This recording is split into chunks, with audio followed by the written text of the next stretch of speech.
तीन गुरुओं की मोटिवेशनल कहानी। एक महात्मा गुरुकुल चलाते थे। इस गुरुकुल में हजारों शिष्य उनसे शिक्षा पाने के लिए आते थे। इन कई सारे शिष्यों में से एक शिष्य ने एक बार अपने गुरु से सवाल किया। उसने कहा, गुरु जी, अगर आप बुरा ना माने तो मैं आपसे एक प्रश्न पूछना चाहता हूँ। गुरु ने कहा, हाँ, तुम मुझसे कोई भी प्रश्न पूछ सकते हो और मैं तुमसे उसका संतोष कारक देने का प्रयत्न करूंगा। शिष्य ने गुरु जी से पूछा कि आप बहुत ज्ञानी और विद्वान हैं, इसमें कोई दो राय नहीं। जिस तरह हमें आपसे ज्ञान मिलता है, ज्ञानी कि आप हमारे गुरु हैं, मैं जानता चाहता हूँ कि आपके सबसे बड़े गुरु जिनसे आपको जीवन का सबसे महत्वपूर्ण ज्ञान मिला है वह कौन है। गुरु ने कहा कि वैसे तो मेरे जीवन में हजारों गुरु हैं जिन्होंने मुझे जीवन के सफ़र में कुछ न कुछ जरूर सिखाया है, लेकिन मैं मेरे तीन प्रमुख गुरुओं के बारे में तुम्हें बताना चाहता हूँ। मेरा पहला गुरु एक चोर था। एक बार मैं एक लंबी सांस से किसी गांव से गुजर रहा था। मैं काफ़ी ज़्यादा थक चुका था और किसी के घर ठहर कर आराम करना चाहता था। एक गांव के पास आने पर मुझे एक आदमी दिखा, तो मैंने उनसे पूछा कि मुझे उनके गांव में कहीं पर आराम करने के लिए आश्रय मिलेगा कि नहीं। उस आदमी ने अपना परिचय देते हुए कहा, मुझे कहा कि ओह, एक चोर है और इस गांव में ज़्यादातर लोग नास्तिक हैं, इसलिए कोई भी मुझे वहां आश्रय नहीं देगा। साथ ही उसने मुझे कहा कि अगर मैं चाहूँ तो उसके घर ठहर सकता हूँ। मेरे पास और कोई दूसरा रास्ता नहीं था, इसलिए मैंने उसके साथ उसके घर चला गया। उसने मेरी अच्छे से सेवा की, मुझे खाना पीना और आराम करने के लिए बिस्तर दिया। रात होते ही वह बोला कि मैं चोरी करने जा रहा हूँ, आप अपना ध्यान योग करते रहिए, मैं सुबह वापस आऊँगा। जब सुबह वह वापस आया तो मैंने उससे पूछा कि उसे कुछ मिला या नहीं।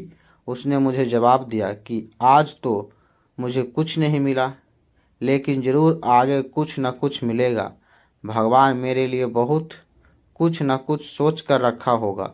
एक के बाद एक कई दिन तक मैं उसके साथ रहा और उन दिनों उसे कुछ भी चोरी का सामान नहीं मिलता, फिर भी वह भगवान के अपने आस लगाए रहता और यह उम्मीद बनाए रखता कि उसे आने वाले दिनों में कुछ हाथ लगेगा। इस तरह चोर के रूप में मेरे पहले गुरु से मुझे यह सिखाया कि हम जिस भी रास्ते को चुनकर उसी पर चलने लगते हैं, फिर चाहे जो भी हो, हमें उस रास्ते को और विश्राम को लिए एक दिन हमें मंजिल मिलेगी।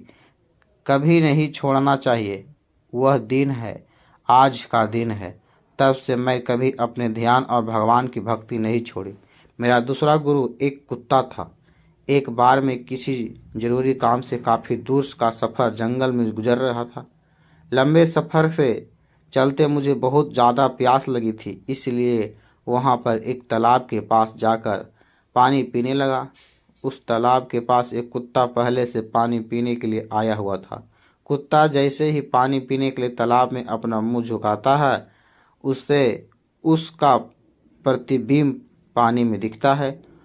उस प्रतिबिंब को दूसरा कुत्ता समझकर डर जाता है और पीछे हट जाता है। कुछ समय पीछे रहने के बाद कुत्ता फिर से प्रयास करता और फिर से डर के पीछे हटता। काफी समय बीतने के बाद कुत्ते ने हिम्मत जुटाकर आखिरकार तालाब में पानी पी लिया और अपनी प्यास बुझाकर वहां से चला गया। मेरे उस दूसरे गुरु ने मुझे सिखाया कि जीवन में चाहे जितनी बड़ी समस्या या मुसीबत आ जाए, अगर हम उससे जूझते रहेंगे, लड़ते रहेंगे, तो उससे जरूर हराने में कामयाब भी होंगे और तभी हमें सफलता मिलेगी। मेरा तीसरा प्रमुख गुरु एक 4 साल का छोटा बच्चा था। एक बार मैंने एक बच्चे को मोमबत्ती हाथ में लेकर चर्च की तरफ दौड़ते हुए देखा। मुझे उसे देखकर थोड़ी शरारत सूझी।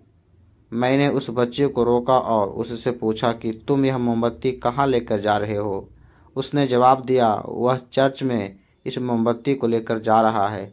मैंने बच्चे से पूछा कि यह मोमबत्ती तुमने जलाई है? बच्चे ने हाँ में जवाब दिया। अब मेरे घमंड भले सवाल की बारी थी तो मैंने उसे पूछा, तुम बताओ, जब तुमने इस मोमबत्ती को जलाया तो यह प्रकाश कहाँ से आया, और उससे पहले जब मोमबत्ती जली नहीं थी तब प्रकाश कहाँ था? बच्चे ने मेरे सवाल के जवाब में अपने हाथ में पकड़ी मोमबत्ती को फूंक मारकर बुझा दिया और मुझसे बोला, आप देख लीजिए, पहले प्रकाश था और अब नहीं। आपकी आंखें के सामने वह कहाँ गया, यह मुझसे बताए।